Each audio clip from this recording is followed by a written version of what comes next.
Coach, I was thinking back to when I listened to your press conference back. Now, I played in the late 80s and early 90s where there was live tackling in practice all the time. And when you were bringing that up, I was just wondering, had any current players contacted you and said, wait a minute, live tackling, really? Is that done much in today's game anymore?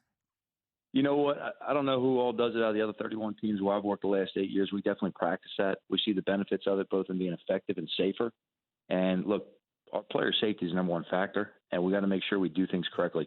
By the way, Mike, I got a picture of you at Westchester when you're playing with the Eagles with me and my sister. So I was there to watch a lot of tackling drills with you. Oh, well, I hope it's just a picture off the field and not me getting drilled on the field or anything like that. That's all it was. No, it was you coming off, man, but it was definitely one of my favorite ones growing up. Oh, cool. I appreciate that. Thanks. Talking to Joe Judge, awesome. Giants head coach with us on the Shell Pennzoil Performance Line. Shell V-Power Nitro Plus Premium Gasoline, engineered with 4 levels of defense against gunk, wear, corrosion, and friction.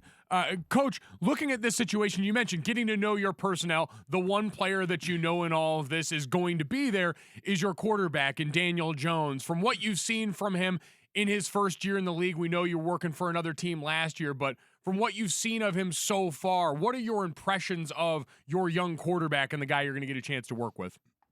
You know, Trey, really, to be fair to everyone on the roster, I've got an outsider's perspective still, and really starting this morning when I can dive in with an insider's perspective of getting all the necessary information and knowing everything that was involved that led into the games. So what you saw on the field, you had the total information, the total package you can really evaluate with. I don't want to single out any one player and make any kind of predictions or assessment of them publicly. I want to take my time, make sure I get the roster right with everybody involved. Joe, one of the things that is going to be sort of following you through your first season, whether it's fair or unfair, is much in the same way Mitch Trubisky's always going to be remembered as a guy that was picked before Patrick Mahomes and Deshaun Watson in the 2017 draft. A lot of people had not heard your name in the head coach hiring process in the NFL before this season. They had heard some other names. They'd heard a guy like Eric Bieniemy or Kevin Stefanski, some of these coordinators, whereas you were mostly a special teams coach in New England. What do you say to those people like, wait a minute, who is this guy, Joe Judge? We haven't heard of him before. Well, I can't worry about any external factors. I always just prepare myself, top to bottom to deal with the entire roster, to manage the time, to manage the people. I've been fortunate for the last, multiple seasons to coordinate the entire team, all 90 on the roster in the off season, all 53 on the roster in season, to make sure that we can use all the pieces to complement each other and put us together, to play all the situations in the game. So in terms of the lack of coordination, look, I think what I've done is more than handle the entire roster, and that's preparing me. It's only preparing me to do what I'm about to do.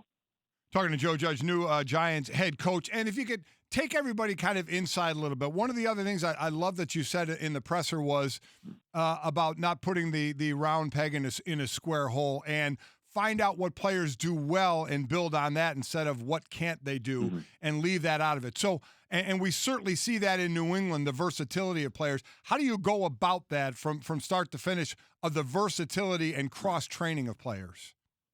Well, the biggest thing is it starts with what I referenced earlier is I got to jump in there today to find out who our players are exactly and what they can do well. We don't want to make sure that we don't want to force someone to do something that they can't do. That doesn't make any sense. And I don't want to sit in a meeting and have someone tell me that, all right, this guy can't do this. We need to identify what they do well and then how we can use that by specific game plan, all right, to isolate someone else's weaknesses. Now, you get that done by putting them in a variety of positions and schemes throughout the offseason and training camp to really get a look at what they do. And as you narrow it down, you've got the complete picture of the player going into the season and you know what you can rely on for.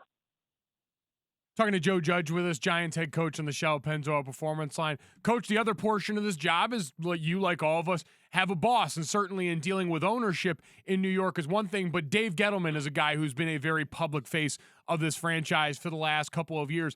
What were your first meetings and conversations with him like about what your shared vision of this team is going to be?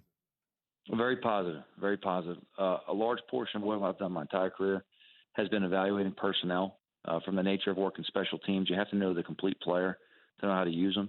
And that's how he views players as well, both with specifically positionally, but also knowing the entire player. And our conversation has been very positive. I'm really looking forward to working with Dave and going, as fast as we can to get through this roster, as well as look externally and see who else can help us. Joe Judge with us this morning. And Joe, one of the things that people may not understand about the coaching life is it's very transient and it's very for lack of a better term, incestuous. Everybody knows somebody from somewhere along the way, and some people may not know that you were a graduate assistant at Mississippi State. At the same time, former Browns head coach Freddie Kitchens was there. And I saw you tell a great story about something you had to do as a GA for Freddie. For those that haven't heard that story, tell that story because it was hilarious. Well, I'll tell you first, we had a fantastic staff in Mississippi State. Spencer Krum was the head coach. He put together a great group of guys. But when you're a GA, you're the grunt. You do whatever you're asked to do.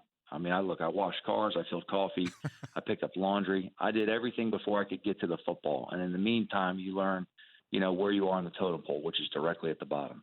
So it was our bye week of my first year GAing. It was me and another guy named Jody Wright, and we were GAing together, which, again, we're dead broke. So when you're making less than $700 a month, when someone offers you a couple $100 to come put together a swing set, and that's a pretty significant pay raise.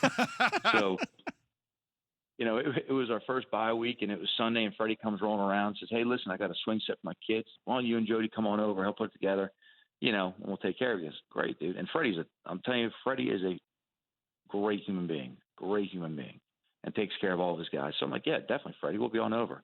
I'm thinking, how hard could this be? We'll knock this thing out in 2 hours, get a few dollars, we'll be home in time for dinner time anyway. Well, we ended up getting out of, work later than I thought we would anyway, because I was naive, and ended up spending every night of that bye week till about 11:30 midnight at his house putting together this swing set, just so he could take a job with the Cowboys, and me and Jody could pick that same swing set up in one piece and carry it across the neighborhood to another coach's house who wanted it for his kids. Oh, no! That's the beauty. You know where you are when that happens. Did he take care of you, though, for putting it together? What's that now? Did he take care of you, though, for putting it together okay? Oh, yeah. I mean, he gave us $250 a piece, which I'm telling you now, at the time, I was in high cotton. I was rich. I thought I did it all right. Thank you for watching ESPN on YouTube. For more sports and analysis, download the ESPN app, and for live streaming sports and premium content, subscribe to ESPN Plus.